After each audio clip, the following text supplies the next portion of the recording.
Hello, fellow wanderers. I'm thrilled to have you join us on this unforgettable journey as I kick off my Japan travel vlog series in Tokyo. Today, I'm not just scratching the surface, I'm diving deep into the lesser known corners of this metropolis, as well as visiting some of the newest hotspots Tokyo has to offer. But hold on to your passports, because this adventure is just the tip of the Mount Fuji. We've got a treasure trove of travel experiences waiting for you in gorgeous Kyoto, the tranquil landscapes of Shikoku, and the poignant history of Hiroshima, and much more. In fact, this series will cover upwards of 13 different locations across Japan. So, if you're as eager as we are to explore Japan's off-the-beaten-path destinations, don't forget to subscribe and ring that notification bell. Your passport to adventure starts right here. After landing, we were already feeling the effects of jet lag, but we didn't want to waste a second, so we left our suitcases at our hotel and made our way to our first stop, Yanaka, a picturesque residential neighbourhood nestled in the heart of eastern Tokyo. It's a hidden gem waiting to be discovered by travellers seeking an authentic and charming Japanese experience. As you wander its winding streets, you'll be transported back in time. To reach Yanaka, you should start at Nippori Station. Nippori Station is easily accessible via the Yamanote line, which runs from many major stations in Tokyo, and the train journey is covered by the JR path.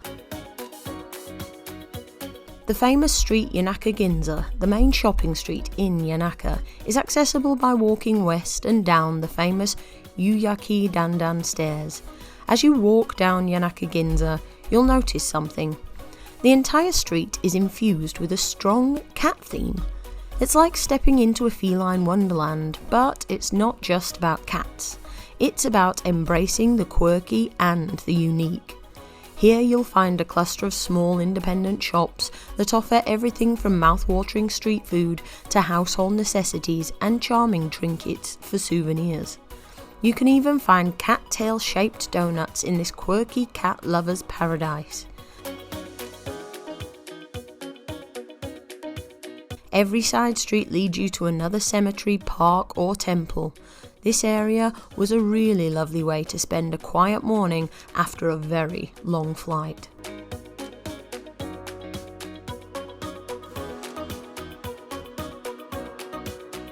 One of the main attractions in this area is the vast Yanaka Cemetery and its serene surrounding temples.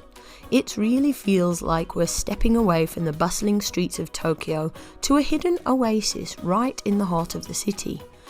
Now, you might be thinking, cemetery? Really? But trust me, this place is something special. It's a peaceful haven, a historical treasure, and it's unbelievably quiet, considering we're in the midst of one of the world's most vibrant cities. We felt so incredibly calm wandering the many rows of gravestones and exploring the peaceful temple gardens. It was a really unique experience that felt unlike anything we could have experienced back home in England. Yanaka Cemetery and the many neighbouring temples offer a serene escape from the urban chaos. Plus, the history here is absolutely captivating. If you want to have an authentic and unusual Tokyo experience, I really must recommend adding Yanaka to your travel itinerary.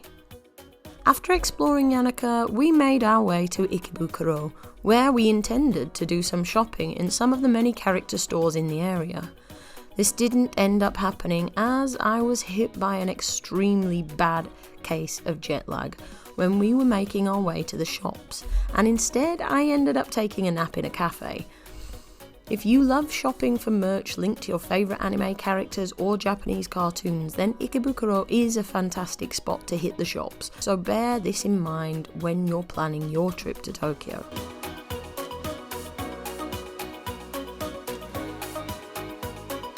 After a nap, we thought we would try one of Japan's most unusual locations, an animal cafe.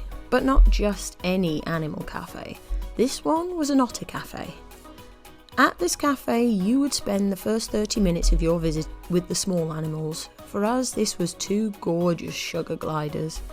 You could also opt to buy them a little snack. Then, for the second half hour, you would get to interact with the otters, including 15 minutes in a playpen with 2 little cuties. Now, I know opinions on animal welfare in these places is widely debated, but overall we had a nice experience, though I do wish the animals had larger enclosures.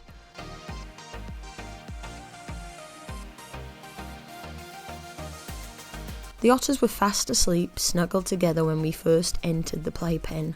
One soon woke up and was running around us and eventually snuggled up beside us, which truly melted my heart. I will say we visited several different animal cafes in Japan and saw the good and the bad aspects of these places, so please do your research before you choose the right cafe to support on your trip.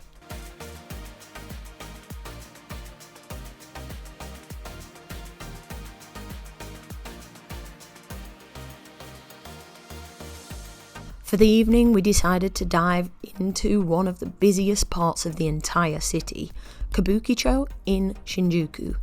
Kabukicho isn't just another neighbourhood, it's a sensory overload of colours, sounds and experiences.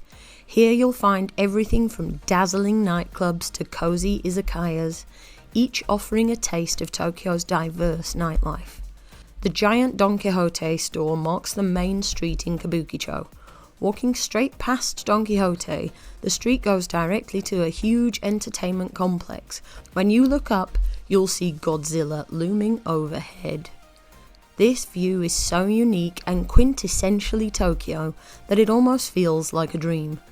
Even if hectic city life isn't your thing, you really should experience this unique location at least once.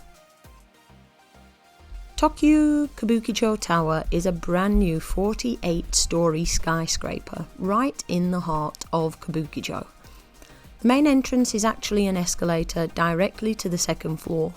The escalator delivers visitors directly into a scene straight from a sci-fi flick, with a festival-themed food court area that looks like Tokyo from a future where the whole city turned into a theme park. The actual food options are all about bringing regional Japanese specialties to Shinjuku. We were pleasantly surprised by the quality of the food here, and the atmosphere was just electric. It really gave me a boost of excitement and energy that powered me through the rest of the evening. After eating, we made our way to the next floor, which was filled to the brim with arcade games and gachapon. It was a lot of fun to explore this floor, but we didn't really use any of the machines as the prices here are particularly high. If you want to spend some time in the arcades, then I recommend visiting one of the many other arcades in Tokyo, as they are much more reasonably priced. But if you are strapped for time, it may be worth the extra cost. Next, we headed to one of the top floors of the building to enjoy the panoramic views of downtown Tokyo. This was completely free, so if you're looking for an affordable way to get a sky-high view of the city, this could be a great option. Unfortunately, the outdoor area wasn't open when we visited, but we still really enjoyed our time here.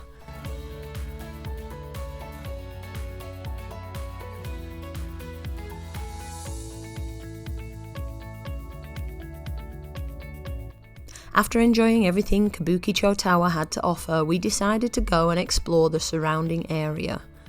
Kabukicho being the red light district in Tokyo, there are many bars and interesting experiences to be had here. We were in awe of how flashy and vibrant the area was, and can honestly say we never felt unsafe. Overall, Japan is such a safe country that even the seediest of areas really don't feel all that bad. While happily getting lost in the side streets, we were surprised to find Shinjuku Promenade Park, a small trail that is quiet and full of greenery. It was a pleasant, serene path right in the heart of the most chaotic part of the city. To finish off a fantastic first day in Tokyo, we found ourselves in the famous Golden Gai. Golden Gai is made up of 6 narrow alleys, each packed with independent bars, and half the fun is getting lost in this labyrinth. Each bar entrance is a unique masterpiece. Some are covered in stickers, some are pristine and painted, and others are beautifully aged and battered. And the best part? Many of these buildings house more than one bar, so climbing those steep staircases can lead to a completely different experience. Pro tip: bars in Golden Gai usually open around 8 PM, so don't arrive too early, or you might find empty streets and too many empty seats. With over 200 bars to choose from, it's not always easy to decide where to start. Keep in mind that some bars have signs saying no foreigners or regulars only, and several bars charge a cover charge to encourage visitors to stay the night rather than bar hop. However, many bars have no cover charge, and this is always clearly displayed. This is a must visit for anyone visiting Tokyo. After exploring this area, we were really ready to get some sleep. Please join us next time for the next part in our Tokyo trip. Remember, we'll be covering over 13 different Japanese locations in detail in the coming weeks, so if you want to see some of the most popular locations, as well as some of the lesser known off the beaten track destinations all around Japan, please subscribe and hit that bell to be notified every time we post. I hope our videos can help inspire your next trip to Japan. Until next time, take care, friends.